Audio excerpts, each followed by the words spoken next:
Hello students, welcome to guidance গুরু চ্যানেলে তোমাদের সকলকে স্বাগত। আশা করি তোমরা প্রত্যেকেই ভালো আছো এবং প্রত্যেকেই সুস্থ রয়েছো। এসএসসি এমটিএস পরীক্ষার জন্য আমরা জিকে ক্লাস করছিলাম, তা সেই ক্লাসের আজ আমাদের হচ্ছে 40 নম্বর ক্লাস। এর আগের ক্লাসগুলো না দেখে থাকলে প্লেলিস্ট আমি করে দিয়েছি, সেই প্লেলিস্টে যাও, তোমরা প্রত্যেকে পেয়ে যাবে। আজ আমরা করব 27-10-2021 সালে পরীক্ষা হওয়া সেকেন্ড শিফটের প্রশ্নোত্তর আলোচনা করব। তো এখানেও আমাদের থাকছে 25টা প্রশ্ন। 2021 সালে পরীক্ষাটা হয়েছিল, ঠিক আছে। আর প্রিভিয়াস ইয়ারের প্রশ্নোত্তর তোমাদের এমটিএস বা এসএসসি যে কোনো পরীক্ষার জন্য প্রিভিয়াস ইয়ার অতি গুরুত্বপূর্ণ, তাই তোমাদের প্রত্যেক দিন ক্লাসটা কিন্তু অ্যাটেন্ড করতে হবে। সন্ধ্যা 7টার সময় প্রত্যেক দিন ক্লাসটা পাবলিশ হচ্ছে, ঠিক আছে। চলো শুরু করব ক্লাস। তার আগে একটা গুরুত্বপূর্ণ ঘোষণা তোমাদের কাছে বলতে চাই যে তোমাদের জন্য আমরা চালু করেছি জিকে পিডিএফ গ্রুপ, যেটা হবে পেড গ্রুপ, ঠিক আছে। 249 পে করার মাধ্যমে এই পেড গ্রুপে তোমাদের জয়েন করতে হবে। এখানে তোমরা পেয়ে যাবে 2023-24 সালের কারেন্ট অ্যাফেয়ার্স, 2020, 2021, 2022, 2023 সালের জিকে প্রিভিয়াস ইয়ারের প্রশ্নোত্তর সম্পূর্ণ বাংলা ভাষায়, স্ট্যাটিক্স জিকে এবং মোস্ট ইম্পর্ট্যান্ট এমসিকিউ। এত কিছু পাবে মাত্র 249-এর বিনিময়ে। তো যদি জয়েন করতে চাও, আমাদের অফিসিয়াল হোয়াটসঅ্যাপ নাম্বার দেখতে পাচ্ছ, এই নাম্বারে তোমরা মেসেজ করো, প্রসেস বলে দেবো যে কিভাবে জয়েন করতে হবে, ঠিক আছে। চলো শুরু করা যাক। আজকের প্রথম প্রশ্ন দেখব আমরা কি আছে। প্রথম প্রশ্ন হচ্ছে, ভারতের সংবিধান এর অনেক প্রাতিষ্ঠানিক বিবরণ এবং পদ্ধতি গ্রহণ করা হয়েছে। ভারত সরকার আইন 1935, ভারতীয় অংশীদারিত্ব আইন 1932। মানে কোথা থেকে ভারতের সংবিধানে অনেকগুলো আইন গ্রহণ করা হয়েছে? কারেক্ট আনসার কী হবে? আজ বেশি ডিটেলস আলোচনা করব না, প্রশ্ন বলবো, উত্তর বলে দেবো, ঠিক আছে। কারেক্ট আনসার হবে ভারত সরকার আইন 1935 বা ইন্ডিয়া ইন্ডিপেন্ডেন্স অ্যাক্ট 1935। দেখো, ভারতের সংবিধান যে আমরা বলি যে রচনা করা হলো, ভারতের সংবিধান কার্যকরী হলো 1950 সালের 26শে জানুয়ারি, গৃহীত হলো 1949 সালের 26শে নভেম্বর। কিন্তু ভারতের সংবিধান যে রচনার পটভূমি বা রচনা একদিনে কিন্তু হয়নি। 100 বছর 200 বছর ধরে ভারতের সংবিধান রচনা হচ্ছিল। ধীরে ধীরে ব্রিটিশ সরকাররা নতুন নতুন আইন নিয়ে আসছিল। সেই আইনগুলোরই শেষ পর্যায়ে ছিল ভারত সরকার আইন 1935। তো ভারতের সংবিধান যখন রচনা হচ্ছে 1946 সাল 47 সাল, সেই সময়টাতে কিন্তু এই যে আইন, ভারত সরকার আইনের প্রায় 50% আইন কিন্তু বর্তমানে ভারতের সংবিধানে রয়েছে এবং বাকিগুলো বিভিন্ন দেশ থেকে নেওয়া হয়েছে। কিছু কিছু আইন নিজেরা তৈরি করা হয়েছে। এইভাবে পুরো সংবিধানটা তৈরি করা হয়েছে, ঠিক আছে। এটা হচ্ছে ভারত সরকার আইন 1935। নেক্সট প্রশ্নে আমরা যাব। 2 নম্বর কি আছে? ক্লাস ভালো লাগলে প্রত্যেকে লাইক করো, তোমার বন্ধুদের সাথে শেয়ার করো। টেলিগ্রাম চ্যানেলে জয়েন না করে থাকলে ডেসক্রিপশানে লিঙ্ক দেওয়া আছে, ফ্রি টেলিগ্রাম চ্যানেলে অতি অবশ্যই প্রত্যেকে জয়েন করে যাও। প্রশ্ন হচ্ছে, কোন ব্যাকটেরিয়া পেপটিক আলসারের জন্য দায়ী? পেপটিক আলসার হচ্ছে একটা পেটের রোগের নাম। এটা ব্যাকটেরিয়ার প্রভাবে হয়ে থাকে। তো যে ব্যাকটেরিয়াটার নাম হচ্ছে হেলিকোব্যাক্টর পাইলোরি। এটা এইচ পাইলোরি বলা হয়। এই ব্যাকটেরিয়াটাকে এইচ পাইলোরি বলা হয়। এর কারণে পেপটিক আলসার রোগটা হয়ে থাকে। তাহলে option 1 is the correct answer. আর পেপটিক আলসার হওয়ার সাধারণ কারণগুলো হলো, যেমন কেউ খুব বেশি মদ্যপান করলে, বেশি ধূমপান করলে, মানে নিয়মিত খাবার ঠিকঠাক না খেলে, বিভিন্ন কারণে এটা হয়ে থাকে। তামাকজাত দ্রব্য নিলে। 3 নম্বর হচ্ছে, মুঘলরা ড্যাশের বংশধর ছিল। এই প্রশ্নের উত্তর কি বলে দিতে হবে? চলো, এটা আমি তোমাদের হোমওয়ার্ক দিচ্ছি, এটা আমি বলে দেবো না। প্রত্যেকে কমেন্ট বক্সে এই প্রশ্নের উত্তর কমেন্ট করবে যে মুঘলরা কার বংশধর ছিল। একটা প্রশ্ন আমি হোমওয়ার্ক ছেড়ে দিলাম, প্রত্যেকে কমেন্ট করে দেবে। 4 নম্বর দেখো, নিচের কোনটি বাস্তুতন্ত্রের জৈব উপাদান? নিচের কোনটি? দেখো, বাস্তুতন্ত্র বলতে আমরা যেখানে বাস করছি সেটাই হচ্ছে বাস্তুতন্ত্র। তো বাতাস, বৃষ্টিপাত, খনিজ পদার্থ, এটা বাস্তুতন্ত্রের মধ্যে পড়ছে না। ঘাস হচ্ছে বাস্তুতন্ত্রের জৈব উপাদান। ঘাস হচ্ছে একটা জৈব উপাদান। বাতাস কিন্তু জৈব, বৃষ্টিপাত এগুলো জৈব উপাদান নয়, খনিজ পদার্থ জৈব উপাদান নয়। ঘাস হচ্ছে জৈব উপাদান। 5 দেখো, নিম্নলিখিতগুলির মধ্যে কোন উৎসব ওড়িশায় পালিত হয়? এই যে অম্বুবাচী মেলা, এটা বহুবার পরীক্ষায় এসছে, তোমাদের করিয়েছি। চাপচারকুট করিয়েছি, নামসুং করিয়েছি। এখানে কারেক্ট আনসার হবে ওড়িশার পালিত উৎসব হচ্ছে নবকলেবর। অনেক সময় দেখবে তুমি উৎসব বা ডান্স উৎসব এইসব যে নামটা দেখেই বুঝতে পারবে, নবকলেবর নামটা থেকেই বোঝা যাচ্ছে যে এটা একটা বাংলা বা ওড়িয়া টাইপের নাম, তাহলে উড়িষ্যার নবকলেবর। আরও অনেক উৎসব আছে আমাদের, সাধারণত পশ্চিমবঙ্গে যেসব উৎসবগুলো হয়ে থাকে প্রায় সমস্ত উৎসবই উড়িষ্যাতেও হয়। তার মধ্যে সবচেয়ে বেশি যে উৎসবটা হয়ে থাকে সেটা হচ্ছে উড়িষ্যার রথযাত্রা। 6 হচ্ছে কোন নদী হিমালয়ের পূর্বতম সীমানা চিহ্নিত করেছে? হিমালয় পর্বতমালা, এই হিমালয় পর্বতমালার পূর্বতম সীমানা চিহ্নিত করেছে কোন নদী? কারেক্ট আনসার কি হবে? কারেক্ট আনসার হচ্ছে এই যে এই দিক থেকে যে নদীটা চলে এসছে ব্রহ্মপুত্র, এইখানে হিমালয়ের সাংপো থেকে উৎপত্তি লাভ করে, মানস সরোবর থেকে উৎপত্তি লাভ করে যে নদীটা আসাম দিয়ে ভারতে ঢুকছে, অর্থাৎ ব্রহ্মপুত্র নদী হিমালয়ের পূর্বতম সীমানা চিহ্নিত করেছে, ব্রহ্মপুত্র নদী। আর যদি প্রশ্ন থাকে যে কোন নদী হিমালয়ের উত্তরতম সীমানা চিহ্নিত করেছে, তখন কি হবে? এইখান থেকেই উৎপত্তি লাভ করেছে সিন্ধু নদী হিমালয়ের উত্তরতম, সিন্ধু নদী এইটা দিয়ে এসছে, ঠিক আছে, হিমালয়ের উত্তরতম সীমানা চিহ্নিত করেছে। এবং যদি প্রশ্ন থাকে হিমালয়ের পশ্চিমতম সীমা চিহ্নিত করেছে কোন নদী, তখনও হবে এই সিন্ধু নদী। সিন্ধু নদী উত্তর এবং পশ্চিম এই দুটো সীমানা চিহ্নিত করেছে, আর ব্রহ্মপুত্র পূর্বতম সীমানা চিহ্নিত করেছে। 7 নম্বর দেখব, নিচের কোনটি ভোক্তা অধিকার বা কনজিউমার রাইটস? নিম্নের কোনটা ভোক্তা অধিকার বা কনজিউমার রাইটস? কনজিউমার রাইটসের মধ্যে পড়ে স্থানান্তর বা বসতি স্থাপনের অধিকার, এটা তো কনজিউমারের সঙ্গে এটার কোনো সম্পর্কই নেই। পণ্য উৎপাদনের অধিকার হবে না। প্রতিকার চাওয়ার অধিকার, সাংবিধানিক প্রতিকারের অধিকার, এই সাংবিধানিক প্রতিকারের অধিকার এটা তো সবারই আছে, এটা বাদ দাও, এটার সঙ্গে কনজিউমার রাইটসের সম্পর্ক নেই। কারেক্ট আনসার হবে প্রতিকার চাওয়ার অধিকার।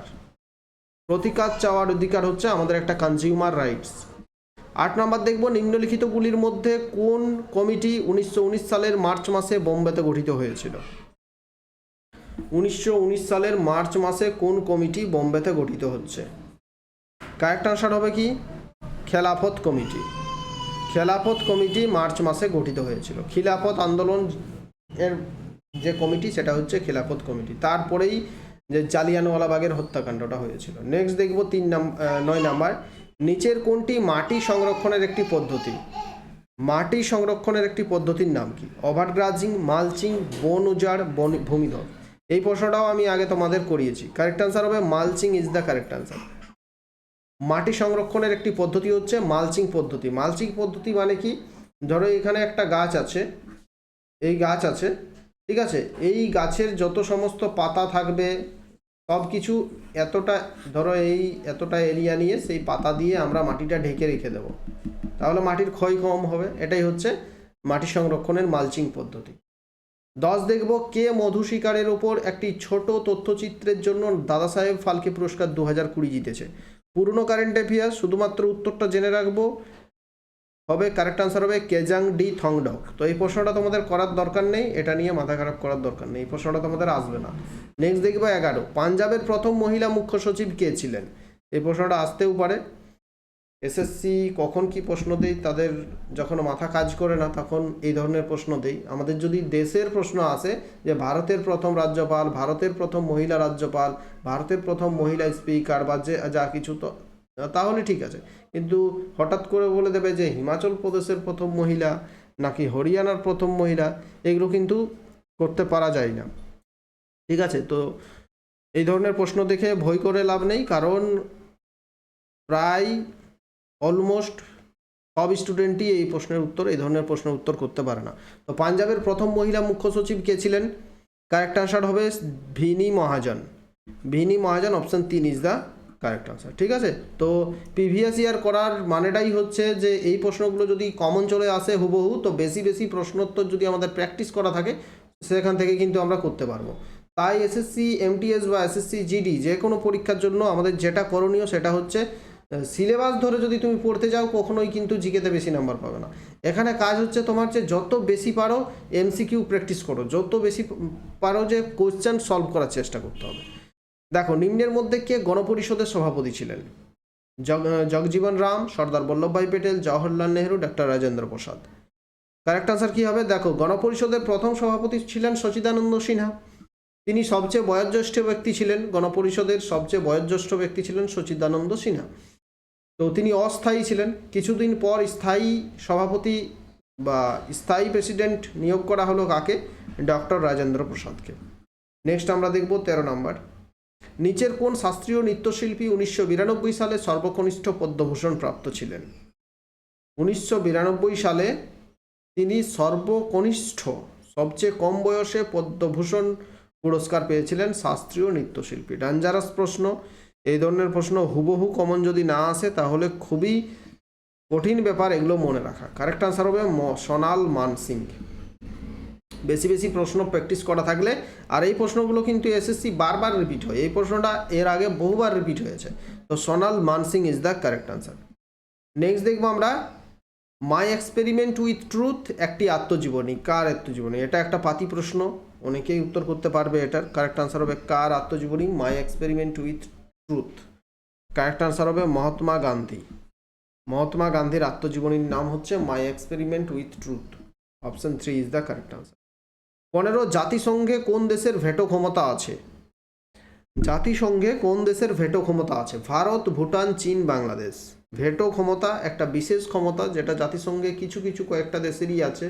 ভারতের কিন্তু জাতিসংঘে ভেটো ক্ষমতা নেই। চীন আছে, রাশিয়া, এইসব কয়েকটা দেশের ভেটো ক্ষমতা আছে। ঠিক আছে, চীন is the correct answer, option 3। 16 নম্বর প্রশ্ন দেখব, উত্তর পশ্চিম, উত্তর ও পূর্ব, উত্তর পশ্চিম, উত্তর পশ্চিম, উত্তর আর উত্তর পূর্ব কোন ধরনের পর্বত ভারতকে আবদ্ধ করে? ব্লক পর্বত, গম্বুজ পর্বত, মালভূমি পর্বত, তরুণ ভাঁজ পর্বত। মানে ভারতের উপর দিকটা পুরোটা, উত্তর পশ্চিম দিকটা, এই পুরোটা ভারতের উপর দিকটা কি ধরনের পর্বত ভারতকে আবদ্ধ করে রেখেছে? কি ধরনের পর্বত?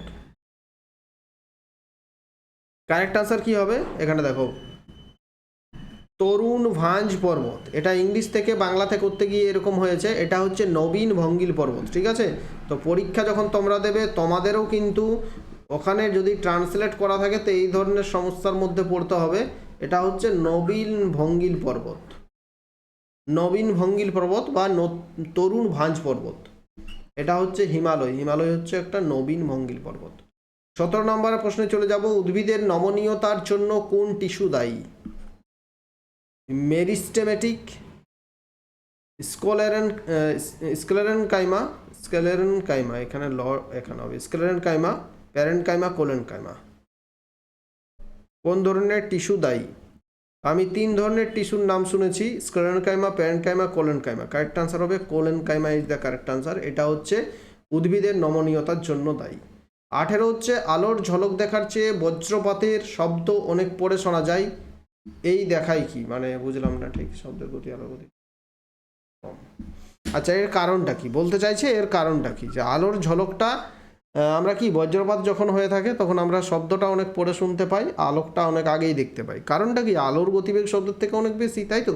শব্দের গতি আলোর চেয়ে অনেক কম, শব্দের গতি আলোর গতির 3 গুণ, শব্দের গতি আলোর গতির দ্বিগুণ, শব্দের গতি আলোর গতির সমান। শব্দের গতি আলোর গতি থেকে বহু গুণ বেশি। সরি, ভুল বললাম, আলোর গতিটা এখানে বলেছে শব্দের গতি আলোর গতির 3 গুণ, এগুলো ভুল, এগুলো ভুল আছে। শব্দের গতি আলোর গতির চেয়ে কম, কারণ সরি, এটা কারেক্ট আনসার 1 নাম্বার। আলোর গতি শব্দের গতির থেকে বহু গুণ বেশি। আলোর গতি, শব্দের গতি হচ্ছে 332 মিটার পার সেকেন্ড, আর যেখানে আলোর গতি হচ্ছে 10⁸ কিলোমিটার পার সেকেন্ড। এটা আলোর গতি। ঠিক আছে, নেক্সট প্রশ্ন দেখবো আমরা কি আছে। 19, বর্তমান রাজস্থান থেকে হরপ্পাবাসীরা কোন ধাতু পেয়েছিলেন? হরপ্পাবাসীরা বর্তমানে যে রাজস্থান আছে সেই রাজস্থান থেকে কোন ধাতু পেয়েছিলেন?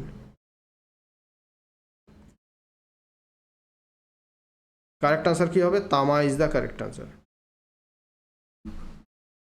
তামা, অপশন 3। 20 নম্বর প্রশ্ন আমরা দেখব কি আছে। ওস্তাদ বিসমিল্লাহ খান কোন বাদ্যযন্ত্র বাজানোর জন্য বিখ্যাত ছিলেন? এগুলো প্রশ্ন, এগুলো এসএসসির জন্য পাতি প্রশ্ন। এই প্রশ্নগুলো প্রত্যেক শিফটেই একটা করে আসবে, আর এগুলো তোমাদের জানা থাকতে হবে, প্রত্যেকের এগুলো করতেই হবে। কারেক্ট আনসার হবে সেহনাই ইজ দ্য কারেক্ট আনসার। ওস্তাদ বিসমিল্লাহ খান সেহনাই বাদ্যযন্ত্রের সঙ্গে যুক্ত ছিলেন। নেক্সট দেখবো 21, ভোক্তা সুরক্ষা আইন ড্যাশে পরিণত হয়েছিল। তো এই কনজিউমার রাইট থেকেই দুটো প্রশ্ন দিয়েছে এবারে। ভোক্তা সুরক্ষা আইন ড্যাশে পরিণত হয়েছিল। এটা 1986 সালে ভোক্তা সুরক্ষা আইনটা পাস হয়েছিল। ঠিক আছে, নেক্সট আমরা দেখব কি আছে। 22 নিচের কোন জীব দেহের বাইরের খাদ্য উপাদান ভেঙে পড়ে শোষণ করে? আমাদের কি হচ্ছে, আমরা কোনো একটা খাবার খাচ্ছি, সেই খাদ্য উপাদান আমাদের শরীরের মধ্যে ভাঙছে, তারপর সেটা পাচন হচ্ছে, তারপর শোষণ হচ্ছে, কিন্তু কোন জীব খাদ্য উপাদান দেহের বাইরে ভেঙে দিচ্ছে তারপর শোষণ হচ্ছে? কোন জীব? খামির বলে কোন জীব, এটা কি হয়েছে আমি বুঝতে পারলাম না, ট্রান্সলেটে কিছু গন্ডগোল হয়েছে, আর প্রশ্নটা আমি এই মুহূর্তে উত্তরটাও ঠিক বলতে পারছি না তোমাদের। এটা যদি তোমাদের কারো জানা থাকে তো একটু কমেন্ট করবে, না হলে কিন্তু আমি কমেন্ট বক্সের উত্তরটা আমি বলে দেবো যে অ্যাকুরেট উত্তরটা কি। ঠিক আছে, নেক্সট প্রশ্নে আমরা যাব 23। দেখো, অলিম্পিক গেমস 2024 এখানে অনুষ্ঠিত হবে। মোস্ট ইম্পর্ট্যান্ট টপিক এবারের পরীক্ষার জন্য প্যারিস অলিম্পিক। এবারের অলিম্পিক আয়োজিত হবে প্যারিসে। Option 4 is the correct answer. 24 দেখো, আগস্ট 2020 অনুযায়ী ভারতীয় রিজার্ভ ব্যাংকের গভর্নর ছিলেন কে? 2020 সালে ভারতের রিজার্ভ ব্যাংকের গভর্নর কে ছিলেন? বর্তমানে আছে শক্তিকান্ত দাস, এর আগে ছিলেন উর্জিত প্যাটেল, তার আগে ছিলেন রঘুরাম রাজন। কে ছিলেন? তাহলে 2020 সালেও ছিলেন শক্তিকান্ত দাস। শক্তিকান্ত দাসের প্রায় 5 বছর হতে চললো, এবার টেনার শেষ হবে। ঠিক আছে, আজকের লাস্ট প্রশ্নে আমরা চলে যাব। আরবিআই সম্পর্কে কয়েকটা কথা তোমাদের বলে দিই। Reserve bank of India, RBI, প্রতিষ্ঠা হয়েছিল 1935 সালে। আরবিআই এর ন্যাশনালাইজেশন বা জাতীয়করণ করা হয়েছিল 1949 সালে। আরবিআই এর প্রথম গভর্নর হচ্ছেন অসবর্ন স্মিথ। প্রথম গভর্নর অসবর্ন স্মিথ। প্রথম ভারতীয় গভর্নর হচ্ছেন সিডি দেশমুখ। বর্তমান গভর্নর হচ্ছেন শক্তিকান্ত দাস। তো এই কয়েকটা ফ্যাক্ট আরবিআই সম্পর্কে জেনে রাখবে। 25 নাম্বার হচ্ছে জাতীয় ক্রীড়া পুরস্কার 2020 এর জন্য ক্রীড়া কমিটির চেয়ারপারসন কে ছিলেন? দরকার নেই এই প্রশ্নটার, এই প্রশ্নটা পরীক্ষায় আসবে না, পুরনো কারেন্ট অ্যাফেয়ার্স, এটা তোমাদের আর দরকার নেই। তা উত্তরটা তোমাদের আমি বলে দিতে চাই। কারেক্ট আনসার হবে বিচারপতি মুকুন্দকম শর্মা। মুকুন্দকম শর্মা হচ্ছে জাতীয় ক্রীড়া পুরস্কার 2020 সালের যে ন্যাশনাল স্পোর্টস অ্যাওয়ার্ড দেওয়া হয়েছিল তার ক্রীড়া কমিটির চেয়ারপারসন ছিলেন। তো এখন এবারে রিসেন্ট কে আছেন সেটা পরীক্ষার জন্য ইম্পর্টেন্ট। ঠিক আছে, তো তোমাদের যখন অ্যাপয়েন্টমেন্ট কারেন্ট অ্যাফেয়ার্স করাবো তখন এগুলো করাবো। অ্যাপয়েন্টমেন্ট যখন আমি করাবো তখন কে কোন জিনিসে অ্যাপয়েন্টমেন্ট হয়েছে সেগুলো তো আমি বলে দেবোই। তো আমাদের 25টা প্রশ্ন শেষ হয়ে গেল। ক্লাস ভালো লাগলে তোমার বন্ধুদের সাথে বেশি বেশি করে শেয়ার করো।